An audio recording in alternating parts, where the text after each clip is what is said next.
जिंदाबाद इंकलाब जिंदाबाद इंकलाब जिंदाबाद भारत माता की जय वंदे मातरम इंकलाब जिंदाबाद इंकलाब जिंदाबाद इंकलाब जिंदाबाद। भारत माता की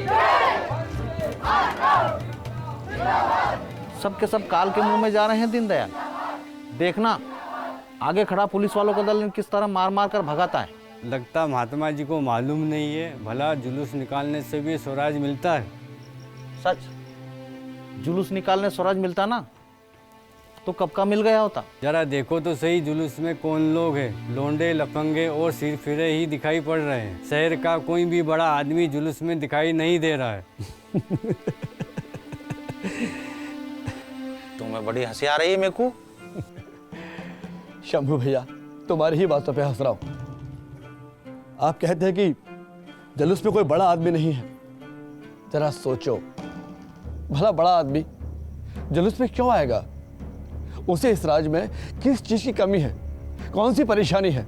महलों और बंगलों में रहते हैं, मोटरों में घूमते हैं, बड़े बड़े अफसरों के साथ दावतें उड़ाते हैं।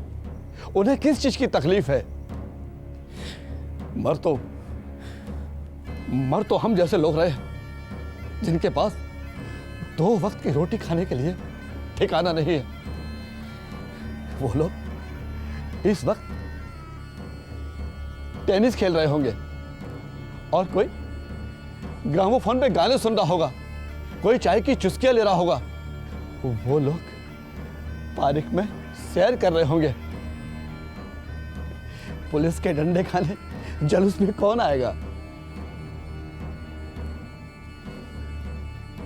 कोई नहीं आएगा शंभू भैया। तुम यह बात नहीं समझोगे मेरे को। जिस काम में 4 बड़े आदमी अगवा होते हैं ना, उसकी सरकार पर भी धाक जम जाती है।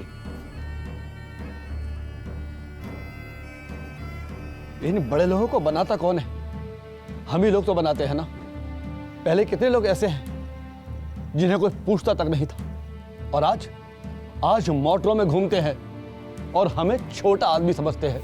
हमारे लिए तो बड़ा आदमी केवल वही है जो लंगोटी बांधे नंगे पांव घूमता है, और हमारे हालातों को सुधारने के लिए हथेली पे जान लिए घूमता है वो। इसके अलावा हमारे लिए बड़ा कोई आदमी नहीं। हम किसी को बड़ा आदमी नहीं मानते शंभू भैया। हमें किसी की परवाह नहीं है। सच तो यह है, इन बड़े लोगों ने हमारी मिट्टी खराब कर दी है। सरकार ने इन्हें कोई जगह क्या दे दी, बस उसी की दम भरते रहते हैं ये। पता नहीं इन जुलूस वालों का क्या होगा। नया दरोगा बहुत जल्लाद है, चौराहे पर ही हंटर लेकर फिर पड़ेगा इन पे। फिर देखना कैसे भागते हैं दुम दुबाकर सारे के सारे। भारत माता की वंदे भारत माता की इंकलाब वंदे भारत माता की इंकलाब भारत माता की वंदे वंदे इंकलाब भारत माता की वंदे इंकलाब इंकलाब इंकलाब इंकलाब वंदे भारत माता की। दरोगा साहब, मैं आपको इत्मीनान दिलाता हूँ, किसी किस्म का कोई दंगा फसाद नहीं होगा। हम दुकानें लूटने या मोटर तोड़ने के लिए घर से नहीं निकले हैं। हमारा मकसद इससे कहीं ऊंचा है। नहीं, मुझे हुक्म है यहाँ से जुलूस आगे ना जाने दिया जाए, और मैं ऐसा ही करूँगा। आप लोग वापस लौट जाओ। फिर भी दरोगा साहब, एक बार अपने अफसरों से पूछ लीजिए। मैं इसकी जरूरत नहीं समझता हूँ। इसकी जरूरत है। हमें जुलूस को आगे ले जाने की जरूरत है।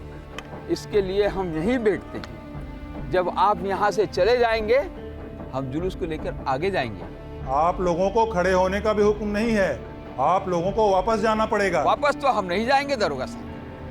आपको या किसी को भी हमें रोकने का कोई हक नहीं है। आप अपने सिपाहियों, संगीनों और बंदूकों के दर पर हमें रोकना चाहते हैं तो रोक लीजिए, मगर आप हमें लौटा नहीं सकते। न जाने वो दिन कब आएगा जब हमारे ही भाई बंधु ऐसे किसी अहकाम की तामील करने से साफ इनकार कर देंगे जिसकी मंशा महज कौम को गुलामी की जंजीरों में बांटना है। मैं आप लोगों को लास्ट वार्निंग दे रहा हूँ इब्राहिम, आप वापस लौट जाओ, वरना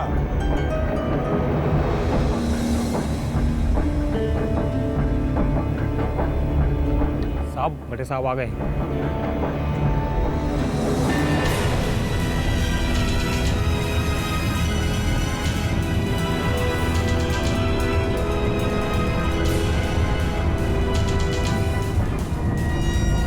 ठीक है, ये लोग ऐसे नहीं मानेंगे, हमें ही कुछ करना होगा। इनकलाब! इनकलाब! इनकलाब! इनकलाब! इनकलाब!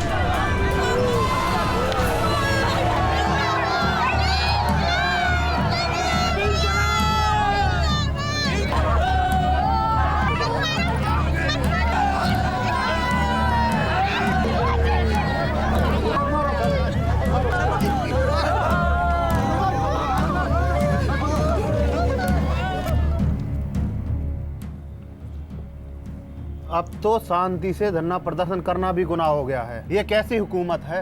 अरे इसे तो हुकूमत कहना ही पाप है। छी छी। आखिर जुलूस ही तो निकाल रहे थे इब्राहिम भाई, कोई फसाद तो कर नहीं रहे थे, फिर भी ऐसा जुल्म। अरे जब अपने ही दुश्मन बन जाएं तो और क्या होगा। इब्राहिम भाई को लाठी मारने वाला कोई अंग्रेज थोड़ा ही ना था। और लाठी भी चलाई तो कैसी, सिर ही फोड़ दिया। अरे ज्यादा करते लाठी इधर उधर घुमा लेते, जरूरी था क्या खोपड़ी फोड़ना? अरे वो दरोगा नहीं, दरिंदा है, दरिंदा पूरा। अंग्रेजों का चापलूस। उनकी खुशामद नहीं करेगा तो तरक्की कैसे मिलेगी? ठीक कहते हो भैया, तरक्की मिलनी ही चाहिए, चाहे किसी की जान ही क्यों ना लेनी पड़ जाए। जिसका ईमान ही मर जाए और उससे उम्मीद क्या करें। बहुत जबर चोट लगी माथे पर, घंटों तो खून बहता रहा, किसी तरह अस्पताल ले भी गए। कैसे चोट लगी, किसने मारा, फौजदारी का मामला है, उससे लिखवा के लाओ, दस्तखत करवा कर लाओ। कमाल हो गया। वही तो, चाहे आदमी मर जाए मगर कागजी कार्रवाई पहले होगी। ऊपर वाला सब देखता है, एक दिन उसकी लाठी भी जरूर पड़ेगी दरोगा पर, देख लेना। राक्षस रहा होगा पिछले जन्म का, तभी ऐसा कुकर्म किया है। लोग थू थू कर रहे हैं उसके नाम पर, कीड़े पड़ेंगे, गल गल के मरेगा वो, देख लेना। सलाम साहब। साहब एक बात पूछूं? कहो, क्या बात है? साहब हमें इब्राहिम के साथ ऐसा नहीं करना चाहिए था। हम ऐसा ही करते हैं जैसा हमें ऑर्डर मिलता है। ये अंग्रेज हमेशा हिंदुस्तानियों को दबाने का ऑर्डर क्यों देते हैं? तो हम कर भी क्या सकते हैं, हम सरकारी नौकर हैं। साहब इब्राहिम अली के सर में बहुत गहरी चोट लगी है, मुझे नहीं लगता है कोई जिंदा बच पाएगा। मैं ये सब नहीं जानता हूँ, मुझे सिर्फ इतना पता है कि जो बगावत करेगा उसके साथ यही अंजाम होगा।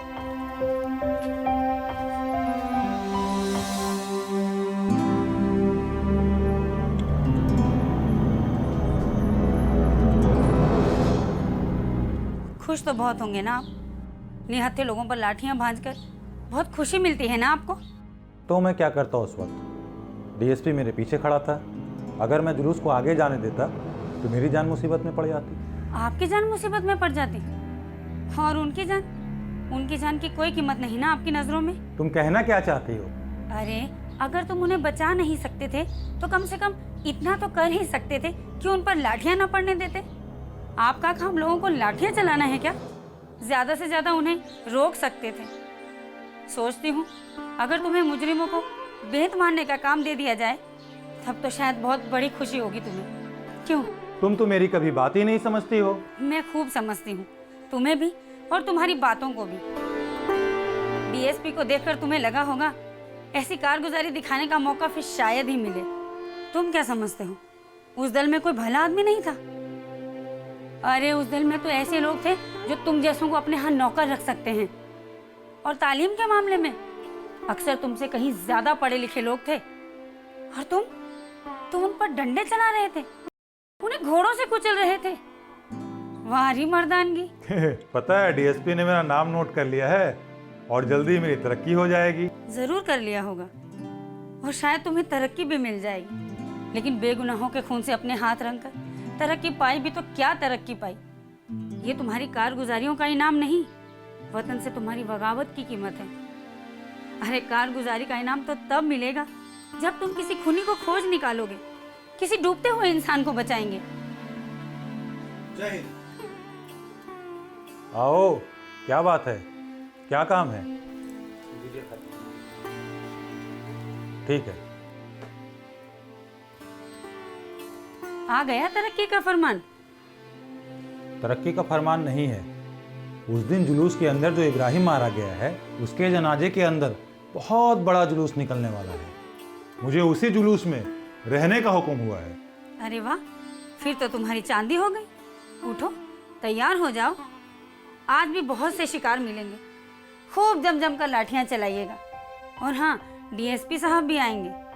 आपकी बार तो तुम इंस्पेक्टर हो जाओगे, सच। अरे तुम कैसी बेकार की बातें करती हो। मान लो मैं जाकर चुपचाप खड़ा हूँ तो क्या नतीजा होगा? मैं नालायक समझा जाऊंगा, मेरी जगह किसी और को भेज दिया जाएगा। कहीं उन्हें शक हो गया कि मुझे स्वराजवादियों से हमदर्दी है तो मैं कहीं का नहीं रहूंगा। अगर बर्खास्त ना भी हुआ तो लाइन हाजिर हो जाऊंगा। तुम्हें स्वराज का मतलब भी पता है? अरे मैं अक्लमंद ना सही, लेकिन इतना जरूर जानता हूँ, ये लोग मुल्क की आज़ादी चाहते हैं और सरकार उन्हें कुचल देना चाहती है। मैं इतना गधा नहीं हूँ कि गुलामी की जिंदगी पर फक्र करूँ, लेकिन क्या करूँ, हालात से मजबूर हूँ। लेकिन मैं मजबूर नहीं हूँ, कतई नहीं हूँ। तुम सब 5-5 गज पर खड़े हो जाओ।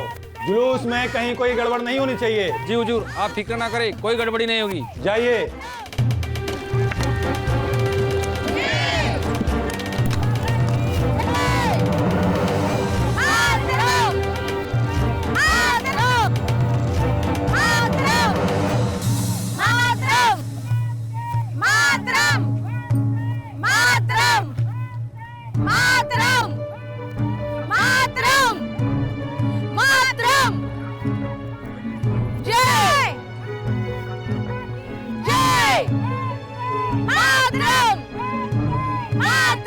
अरे कोतवाल साहब, आप हमें डंडों से मत पिटवा दीजिएगा, हमें तो बहुत डर लगता है। वो आप ही के भाई थे ना जिन्होंने इब्राहिम भाई को चौराहे पर लाठियों से पीटा था? इनके भाई नहीं थे, ये खुद ही थे। आप ही हैं महाशय जिन्होंने अपनी मर्दानगी दिखाई थी। महाशय, आपको नमस्कार है। आपकी मेहरबानी का नतीजा है हम आपके लाठी के दर्शन को यहाँ आए हैं। अरे मेरा बस चलता तो इन्हें जिंदा दफना देती मैं। ऐसे हैवानों को जीने का कोई हक नहीं है। देश के गद्दार हैं ये, अंग्रेजों के चापलूस। हम एक जलसा करके उसमें आपको इनाम देंगे, आपकी बहादुरी का नगमा गाएंगे, गली गली घूम कर आपके जयकारे लगाएंगे। क्यों दरोगा साहब, ठीक है ना? अरे बहनों, क्यों इतना चिल्ला रही हो? जरा दरोगा पे रहम करो, देखो कैसे शरीफ दिख रहा है। अरे मैं कहाँ चिल्ला रही हूँ, सारा शहर चिल्ला रहा है। ऐसे आदमी का क्या जो अपनों पर भी रहम नहीं करता है, अपनी खुदगर्जी के लिए कुछ भी कर सकता है। ऐसे आदमी पे तो लानत है, लानत। अरे देखो, इनकी आंखें कितनी डरावनी लग रही है, पर हम नहीं डरने वाले। हम तो बोलेंगे वंदे मातरम, वंदे मातरम, भारत माता की जय, भारत माता की जय। सचमुच आज मुझे खुद पर कितनी शर्मिंदगी हो रही है। पता नहीं मेरे अफसर भी मुझे ही क्यों ऐसे मामलों में तैनात कर देते हैं। और लोग भी तो हैं, उन्हें क्यों नहीं लाया जाता? क्या मैं ही सबसे ज्यादा गया गुजरा हूं? क्या मैं ही सबसे ज्यादा बेहिश हूं? और मिठन इस वक्त अपने दिल में मुझे कितना बुज़दिल और कमीना समझ रही होगी। अगर इस वक्त मुझे कोई मार भी डाले तो शायद वो अपनी जुबान तक नहीं खोलेगी। शायद मन में ही खुश होगी, लेकिन अभी अगर कोई जाकर साहब से कह दे कि बीरबल सिंह की बीवी जुलूस में खड़ी हुई है तो कहीं का नहीं रहूंगा। ठन जानती है, समझती है, फिर भी उसने मुझसे नहीं पूछा। उसे कोई फिक्र नहीं। लेकिन इब्राहिम अली के जनाजे में कितने लोग हैं।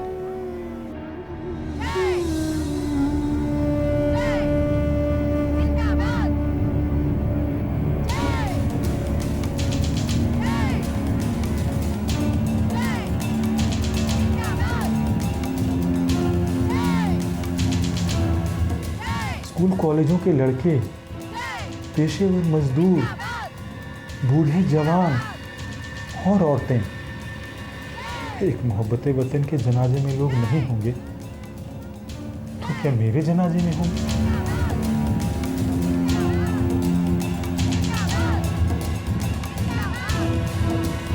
भारत माता की जय, भारत माता की जय, वंदे मातरम। हुजूर जरा सर को देखिए उसके। अरे किसके सर को देखूं? हुजूर इसी इब्राहिम अली के। हुजूर बड़ा गहरा हाथ पड़ा था, अभी तक खोपड़ी खुली हुई है। इसे अपनी मर्दानगी नहीं, अपना कमीनापन समझता हूँ। बड़ा ही सर्कस आदमी था हुजूर। बकवास बंद करो। जानते हो सर्कस किसे कहते हैं? जो डाका डालते हैं, चोरी करते हैं, खून खराबा करते हैं। अरे उन्हें सर्कस नहीं कहते हैं, जो मुल्क की भलाई के लिए लड़ते हैं। अरे ये हमारी बदनसीबी है, जिन व्यक्तियों की मदद करनी चाहिए हम उन्हीं का विरोध करते हैं। अरे ये गुरूर करने की या खुश होने की बात नहीं है। इब्राहिम भाई जैसे व्यक्ति के सामने हमें अपना सर इज्जत से झुकाना चाहिए। वंदे मातरम, वंदे मातरम, वंदे मातरम। इनकलाब जिंदाबाद, इनकलाब जिंदाबाद। भारत माता की जय, भारत माता की जय, भारत माता की जय। इनकलाब जिंदाबाद, इनकलाब जिंदाबाद। वंदे मातरम, वंदे मातरम, वंदे मातरम। भारत माता की जय, जय, भारत माता की जय। इनकलाब जिंदाबाद, भारत माता की जय, भारत माता की जय, भारत माता की जय। इनकलाब जिंदाबाद, भारत माता की जय, भारत माता की जय, भारत माता की जय। इनकलाब जिंदाबाद।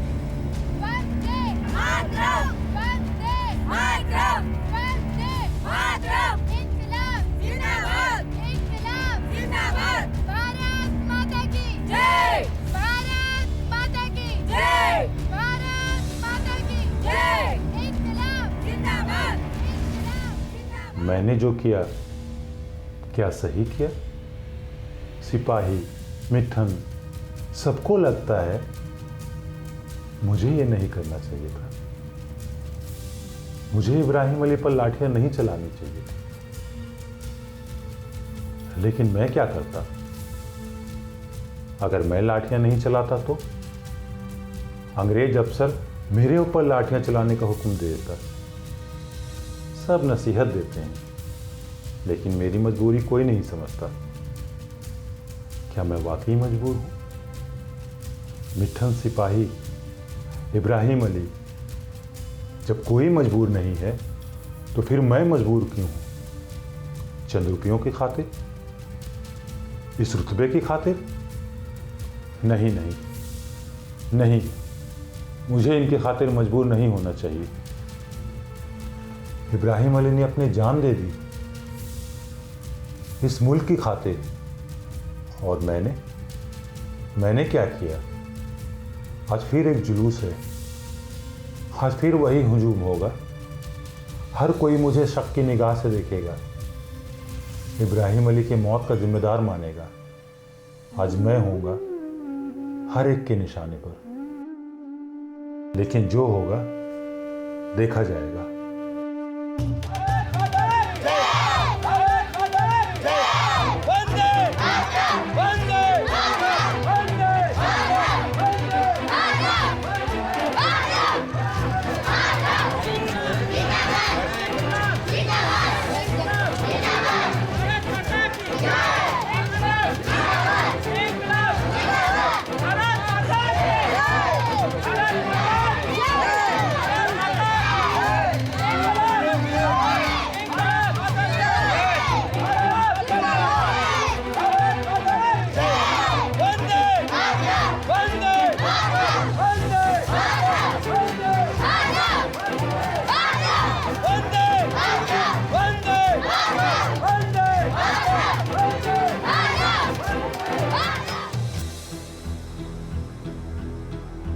इब्राहिम भाई की शहादत जाया नहीं जाएगी।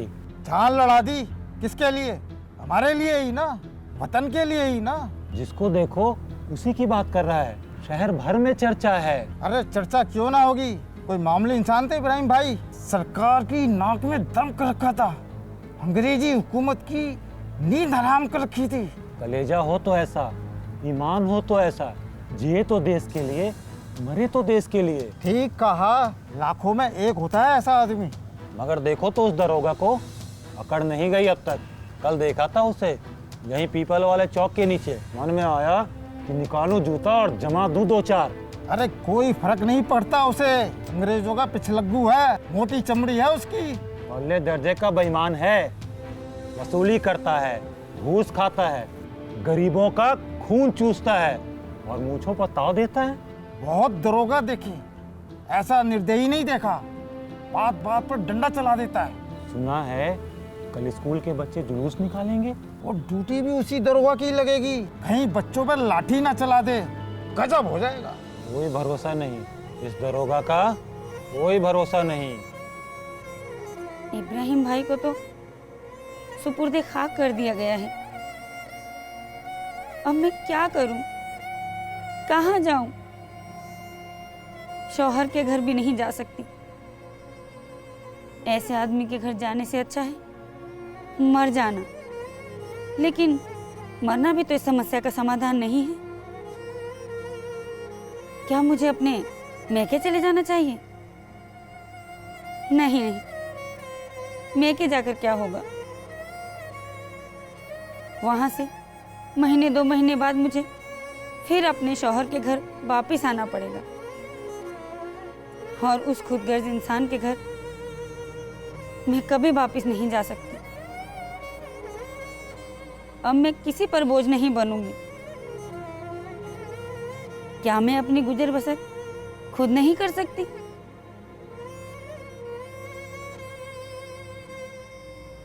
मैं अपनी गुजर बसर खुद कर सकती हूँ और स्वराज में शामिल हो जाऊंगी। मैं भी वतन के लिए लड़ूंगी। लेकिन अब मैं कहाँ जाऊं? इब्राहिम भाई तो, अरे हाँ, इब्राहिम भाई की बेवा भी तो होंगी। उसके बारे में तो हम में से किसी ने भी नहीं सोचा। उस पर क्या गुजर रही होगी, बेचारी रो रही होगी। कोई तसल्ली देने वाला भी तो नहीं होगा उनके पास। मुझे ही खुद उनके पास जाना चाहिए। पर मैं उनसे कैसे मिलूंगी? क्या कहूंगी? उन्हें यह भी पता होगा कि मेरे ही आदमी ने उनके शौहर की जान ली है। कैसे उन्हें समझाऊंगी? मुझे उनसे माफी मांगनी होगी। हाँ, मैं इब्राहिम भाई की बेवा के पास जाती हूँ। अब जो होना था वो तो हो चुका। मुझे इस बात का कोई अफसोस नहीं है। आखिर वो मुल्क पर कुर्बान हुए। दुनिया में ऐसे कितने इंसान हो जिन्हें मुल्क पर कुर्बान होने का मौका मिलता है। अरे मैं तो अपने आप को बहुत खुश नसीब समझती हूँ कि खुदा ने मुझे इब्राहिम अली के पैगम बनाया। लेकिन मैं तो आपसे माफी मांगने के लिए आया। उसकी कोई जरूरत नहीं है। मैं जानती हूँ आपने अपना फर्ज पूरा किया है और मेरे शौहर ने अपना फर्ज निभाया। यकीनन आपके शौहर ने मुल्क के लिए कुर्बानी पेश की है। मैं उन्हें सर झुकाकर सलाम करता हूँ और मैं इस दुख की घड़ी में आपको तसल्ली देने आया हूँ। मैं जानता हूँ आप जैसी औरत का बहुत बड़ा दिल होता है और मैं इसलिए आपसे माफी की उम्मीद करता हूँ। और मैं उस दिन के बाद से अपने आप में बहुत शर्मिंदगी महसूस कर रहा हूँ।